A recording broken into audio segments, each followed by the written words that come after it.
कामदेव जब इतना बुरा है तो वो देव है ही क्यों? उसका होना फिर क्यों जरूरी है? भैया होना तो विष का भी जरूरी है, लेकिन विष को खाया नहीं जा सकता। होना तो विष का भी जरूरी है। काम बुरा नहीं है, काम का एक लक्षण बुरा है। जिस काम से अनर्थ होता हो काम का वो लक्षण बुरा है। बाकी ये पूरी सृष्टि काम से ही बनी है, कामना से ही बनी है। इस दुनिया में जब भी आप कोई मन में धारणा लेते हो, धारण करते हो, कामना करते हो, वो फिर फ्रूटफुल होती है और वो सामने होती है, तो वो बुरा नहीं है। लेकिन कामासक्ति बुरी है, वो बुरा है। कोई भी चीज, जैसे धतूरा है, भगवान शिव पर चढ़ता है, रोज चढ़ाते हैं, और देखा जाए तो धतूरा विष है, लेकिन वो विष है तब जब आप उसको खाने की कोशिश करेंगे या कुछ करेंगे, लेकिन वही धतूरे की औषधि बनती है। जो सांप के जहर से व्यक्ति मरता है, उसी सांप के जहर की औषधि बनती है। उस सांप के जहर को काटने की औषधि सांप के जहर से बनती है। ध्यान दीजिएगा, सांप के काटे की औषधि सिर्फ सांप के जहर से ही बनती है। तो तात्पर्य यह है कि इन सारी चीजों को समझना पड़ेगा। ये पूरी दुनिया कामनाओं से भरी पड़ी है, लेकिन बात यह है कि वो कामना अगर विषयी है तो वो गड़बड़ है। कोई भी चीज जो विषयी है वो गड़बड़ है। काम ने अपने उस, जैसे हम और आप हैं ऐसे समझ लीजिए, तो हमारे अंदर अच्छे विचार भी हैं, बुरे विचार भी हैं। लेकिन क्या कहा जाता है? बुरे विचारों से बचो। इसका मतलब ये तो नहीं है कि जिंदगी खत्म कर दो, बुरे विचार हैं तो नहीं, बुरे विचारों की समाप्ति करो, अच्छे विचारों को जियो, आपका जीवन सुंदर होगा। बुरे विचार आपके जीवन को बेकार कर देंगे, सीधा सिद्धांत है।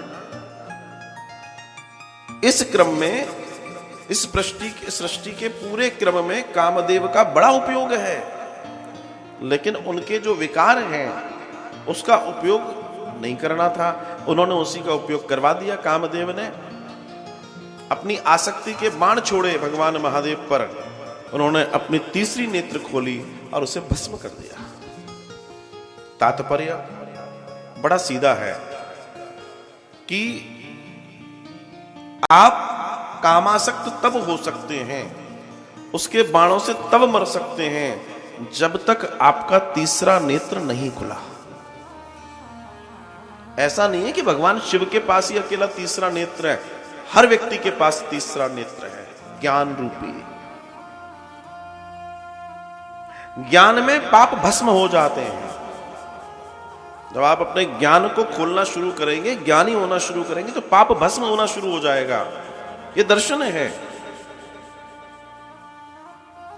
हम अपने इन दोनों नेत्रों से दुनिया देख रहे हैं, पाप भी देख रहे हैं, पुण्य भी देख रहे हैं, लेकिन जब इन दोनों को बंद करके इस आज्ञा चक्र से तीसरे नेत्र में प्रवेश करेंगे महाराज, तो फिर वो मिलेगा, वो अमृत कुंड मिलेगा जिसके लिए क्या कहा जाए। लेकिन हम उसे खोलते ही नहीं है। ऐसा नहीं है, सबके पास तीसरा नेत्र है, थर्ड आई है। शिव ने उसे खोला। शिव यही बताना चाहते हैं, अगर तुम इसको मारना चाहते हो, इसको समाप्त करना चाहते हो, देखो एक और चीज ध्यान रखना, एक और चीज समझना, ये वैसे नहीं मरता जैसे और चीजें मरती हैं। ये प्रवृत्ति है, ये प्रवृत्ति है।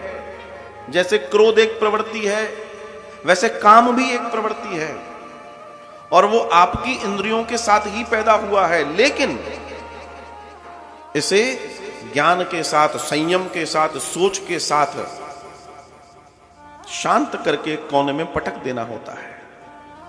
समय लगता है, प्रक्रिया है, लेकिन धीमे धीमे आप विचार अपने उन्मुक्त करते जाइए। जब आप अपने सुंदर विचारों को बढ़ाते जाएंगे, ये सब नीचे चीजें, काम, क्रोध, लोभ, सब नीचे दब जाएंगे। कहीं नहीं, मर नहीं सकते, क्योंकि प्रवृत्ति है, शरीर के साथ ही रहेंगे। आप ये सोचो कि चले जाए, ना, कभी नहीं जाता। ये दब जाता है, ये कोने में बैठ जाएगा।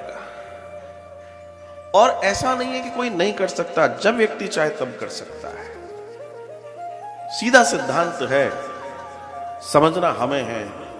तो भगवान शिव ने यही दर्शन दिया है कि जब ये तुम पर हावी हो तब तुम अपने ज्ञान रूपी नेत्र को खोल के इसको भस्म कर दो। अपने ज्ञान को, मैं क्या कर रहा हूं, मैं क्या कर रही हूं, जिस दिन ये चीजें जागृत होनी शुरू हो जाएंगी तो ये अपने आप कोने में पड़ जाएगा। भगवान शिव ने यही किया था, उनकी इस लीला का दर्शन यही है।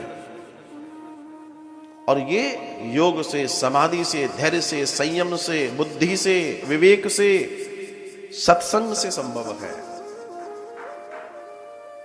जब आप सत्संग में हो, देखो एक होता है शरीर का होना, एक होता है हमारा ज्ञान के, मन से, चित्त से सत्संग में होना। अगर आप सत्संग में हो तो धीमे धीमे आपको समझ में आ जाएगा पाप क्या है, पुण्य क्या है, पाप क्या है, पुण्य क्या है, पाप क्या है, पुण्य क्या है।